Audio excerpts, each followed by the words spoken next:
Hello बच्चों, class 12th में आपका इंग्लिश में सेकंड पोइम हो गई थी। थर्ड पोइम कंटिन्यू है ऑन हिज ब्लाइंडनेस, अपने अंधेपन पर। जॉन मिल्टन द्वारा रचित ये बहुत सुंदर सी पोइम है। जॉन मिल्टन 44 साल की उम्र में अंधे हो गए थे। 44 साल की उम्र में he has lost his I site. और उसके बाद दुनिया कितनी कठिन हो जाती है, सोच के देखिए। और ऐसा इनके साथ हुआ है। तो 44 साल की उम्र से पहले उन्होंने कोई विशेष काम नहीं किया था, अपनी लाइफ को सिंपली साधारण तौर से जिया था। और आज अब वो नेत्रहीन हो चुके हैं, तो वो भगवान की स्तुति करना चाहते हैं, कोई अलग काम करना चाहते हैं। चाहते तो पहले ही थे, पर अब उन्हें एक तरीके से प्रेरणा मिल गई कि अब तो उन्हें करना ही पड़ेगा, नहीं करना पड़ेगा, नहीं करते हैं तो प्रभु ऊपर वाला परमेश्वर उन्हें बहुत ज़्यादा डांटेगा। जब वो इस दुनिया को छोड़कर जाएंगे, ऊपर वाले के समक्ष बैठे होंगे, तो वो उनसे पूछेगा कि तुमने बताओ, हमने तुम्हें इतनी स्पेशल टैलेंट दिया था, उसका भी तुमने यूज़ नहीं किया। तो इस तरह से उनकी आत्मा उन्हें बार बार प्रेरित करती है कि कुछ स्पेशल करने के लिए। चलिए आइए ये पोएम कंटिन्यू करते हैं, पढ़ते हैं। तो आगे की जो 6 लाइनें हैं उसमें प्रभु परमेश्वर की स्तुति है, और 7वीं लाइन में थोड़ी सी ऊपर वाले से थोड़ी सी शिकायत है, जैसी व्यवस्था है उनकी उसके अनुसार। फिर उसके आगे उनका धैर्य उन्हें बता देता है, उन्हें समझा देता है कि तुम इस तरह से ऊपर वाले से शिकायत मत करो, क्योंकि हमारे सारे परिणामों का कारण हमारा खुद का कर्म होता है। वो ये बता देते हैं अंततः। चलिए आइए पोइम कंटिन्यू करते हैं। First line, when I consider how my light is spent, जब मैंने पाया और समझा कि किस तरह से मेरी आंखों की रोशनी जाती रही। एरा हाफ माई डेज, मेरी उम्र से आधे से भी कम है। एक आदमी की आयु लगभग 100 साल समझी जाती है, तो उससे आधी हुई बच्चों 50 साल। तो 50 से भी कम आयु में उनकी आंखों की रोशनी चली गई। In this dark word and wide, अब ये सारा संसार उनके लिए बहुत काला और अंधेरा हो चुका है। And that one talent which is death to hide, और एक ही प्रतिभा थी उनके अंदर जो मृत्यु तक उनके साथ रहने वाली थी।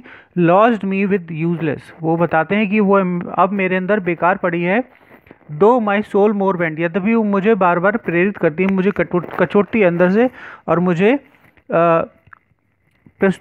जो है पोइट्री करने के लिए, मुझे कविता लिखने के लिए मजबूर करती है। To serve there with my maker, और कहती है कि मैं किसी न किसी तरह अपने बनाने वाले की सेवा करूं और प्रेजेंट और दूं माई ट्रू अकाउंट, सही लेखे जोखे दूं। जिस अकाउंट को क्लियर करने के लिए ऊपर वाले ने हमें पृथ्वी पर भेजा है, तो हम उसे अच्छा बनाए या बुरा बनाए, हम पर निर्भर करता है। तो वो हमारी आत्मा को बार बार प्रेरित करती है कि मैं अपने बनाने वाले की सेवा करूं। लेस्ट का मतलब है कहीं ऐसा ना हो। यहाँ पे लीस्ट लिखा है, पर पुरानी बुक्स में बच्चों लेस्ट है, LEST, लेस्ट। कहीं ऐसा ना हो, उसका अर्थ ये है कहीं ऐसा ना हो ही रिटर्निंग चाइल्ड, जब भी संसार को छोड़कर जाऊं, जब मैं मृत्यु के बाद इस संसार को छोड़कर प्रभु परमेश्वर के समक्ष बैठूं, तब वो मुझसे पूछे कि बताओ तुमने पृथ्वी पर जाकर क्या किया, अच्छा किया या बुरा किया। तो इस तरह से वो प्रभु परमेश्वर की स्तुति करना चाहते हैं, आराधना करना चाहते हैं, सेवा करना चाहते हैं, उनकी प्रार्थना करना चाहते हैं, और उनके सम्मान में चंद शब्द लिखना चाहते हैं। पर वही मैंने बताया था, 7वीं लाइन शिकायत वाली आ गई, कंप्लेनिंग वाली। यहाँ पर थोड़ी देर के लिए सिर्फ सोचते हैं। God dot exact day level light and need, कैसा भगवान है, मेरी आंखों की रोशनी लेने के बाद भी मुझसे दिन रात काम कराना चाहता है। भगवान ऐसे होते हैं, पिता ऐसे होते हैं जो बच्चों को परेशान करते हैं, फिर वो उनसे काम कराना चाहते हैं। कैसा पिता परमेश्वर है ये। आई फॉन्डली आस्क, मैंने उससे कहा नहीं, पर मैं अंदर से सोच रहा था केवल। आई फॉन्डली आस्क, मैं उससे पूछने ही वाला था, मूर्खतावश पूछने ही वाला था। बट पेशेंस टू प्रिवेंट, मेरे धैर्य ने मुझे रोका। मेरा धैर्य, जो मेरे अंदर की इनर मोस्ट सोल होती है, हर इंसान के अंदर एक ऐसी आत्मा होती है जो उसे बुरा काम करने को रोकती है, पर कभी कभी हम अपने आवेश में आके उसे सुनते नहीं, और हम गलत काम करने के बाद में पश्चाताप करते हैं। तो वही ऐसा हुआ कि उसके अंदर का अच्छा इंसान उसे रोकता है, और ऐसा गलत काम करने को, गलत सोचने को मना करता है। दैट मर्मर सून रिप्लाइज, वह धीरे से विनम्रता पूर्वक उत्तर देता है। गॉड डॉट नॉट नीड, अरे मूर्खता कर रहे हो, बेवकूफ़ी कर रहे हो, भगवान को जरूरत नहीं है तुम्हारे किसी काम की, उसने सब कुछ दे दिया है तुम्हें, ठीक है, उसने तुम्हें स्वतंत्र बनाया, तुम उसके लिए काम करो या ना करो, उस पर कोई फर्क नहीं पड़ता। ईदर मेंस वर्क और हिज ओन गिफ्ट, ठीक है, ना तो वो अपने दिए हुए तुम्हें तोहफे वो वापस मांगता है, ना ही तुमसे काम कराना चाहता है। Who best bear his mild yoke, they serve him best. जो उसके सच्चे सेवक होते हैं वही उसके सबसे ज़्यादा पूज्य होते हैं। तुम तो मनुष्य हो, तुम तो किसी लायक नहीं हो, ना तुम उड़ सकते हो, ना तुम तैर सकते हो बहुत तेज, और ना ही तुम एक जगह से दूसरी जगह जा सकते हो बिना आज्ञा के। तुम तो उसके किसी काम के नहीं हुए ना, फिर भी तुम अपने आप को परेशान होते हो, घमंड करते हो कि भगवान ने तुमसे ये काम करवाया। भगवान नहीं चाहता। हिज स्टेट इज किंगली, उसकी अवस्था तो राजाओं जैसी है, महाराजाओं जैसी है। वो बहुत बड़ा दुनिया का राजा है, दुनिया का पिता है। हिज किंगली, वो तो सबसे बड़ा राजा है। 1000 एट हिज बिडिंग स्पीड, उसके एक इशारे पर हजारों देवदूत। मनुष्य की हैसियत ही क्या है? क्या मनुष्य पानी में व्हेल की तरह बहुत तेज तैर सकता है? नहीं। क्या वह पक्षी गरुड़ की तरह उड़ सकता है? नहीं। क्या वह चीता जैसी तेजी से दौड़ सकता है? नहीं। जब ये सब काम नहीं कर सकता तो आप परमपिता परमेश्वर के काम कैसे आ सकते हो? कैसे उसके काम कर सकते हो? जबकि उसके तो प्रिय देवदूत हैं। देवदूत मनुष्य से कहीं अधिक शक्तिशाली होते हैं, ताकतवर होते हैं, और वो हर काम ईश्वर का किया हुआ बहुत आराम से, बहुत जल्दी, कम समय में, बिना किसी सोच के, बिना किसी बात को सोचे समझे वो कर देते हैं। And post over land and without rest, और एक बार करने के बाद वो खड़े हो जाते हैं और फिर पुनः परमेश्वर की आज्ञा का पालन करने के लिए प्रतीक्षा करते हैं।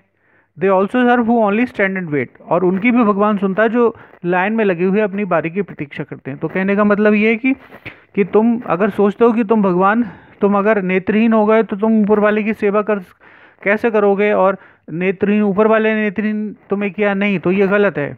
हम अपने सारे कर्मों के जिम्मेदार खुद होते हैं, और ठीक है, ना तो भगवान हमसे काम कराना चाहता है और ना ही हमें दिए हुए तोहफे जो हम भगवान को अपनी थाली में चढ़ाते हैं। पान होता है, फूल होता है, प्रसाद होता है, या फल होते हैं, दूध होता है, कुछ भी चीज़ हम भगवान को अर्पित करते हैं तो भगवान उसमें से कितना कुछ ले लेते हैं? कुछ नहीं लेते ना, वो सब कुछ हमारे लिए, हम सिर्फ बहाने से। हमें प्रसाद खाना होता है तो हम भगवान को प्रसाद चढ़ाते हैं, हमें कुछ खाना होता है तो हम भगवान को प्रसाद चढ़ाते हैं, तब हम उसे, भगवान तो लेता नहीं, फिर हम उसे प्रसाद समझ के खुद आपस में बांट लेते हैं, ले लेते हैं। बस यही एक बहाना होता है। ऊपर वाला कुछ नहीं चाहता हमसे ना तो कोई काम कराना चाहता है और ना ही हमें दिए हुए तोहफे वापस लेना चाहता। वो सब हमारे लिए है, और अगर काम कराना चाहता है तो वो सिर्फ और सिर्फ देवदूतों से काम कराना चाहता है, क्योंकि वे उसके सच्चे सेवक होते हैं। ओके बच्चों, आशा है आपको ये ऑन हिज ब्लाइंडनेस पोएम समझ में आई होगी, और इसके एक्सप्लेनेशन आप कोशिश करके देखना, नहीं तो मैं धीरे धीरे करके एक वीडियो में सारे के सारे क्वेश्चन, सारे के सारे एक्सप्लेनेशन कराऊंगा आपको।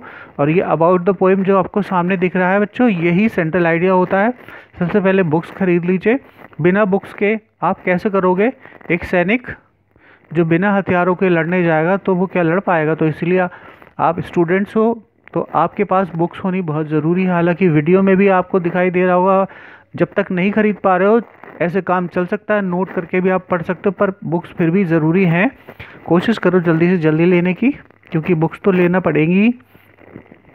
तो आपकी पढ़ाई कंटिन्यू हो गई है और कंटिन्यू होती रहेगी। तो आशा है ये वीडियो आपको समझ में आई होगी। आप इसे बार बार देख लीजिएगा, अच्छे से समझ लीजिएगा, और अगर अच्छे लगे तो लाइक कर दीजिएगा, चैनल को सब्सक्राइब कर दीजिएगा, और पास ही बेल आइकन भी हिट कर दीजिए, ताकि इसकी और नई नई वीडियोज़ की नोटिफिकेशन आपको टाइम टू टाइम आते रहें। ओके बच्चों, thank you so much for watching my video.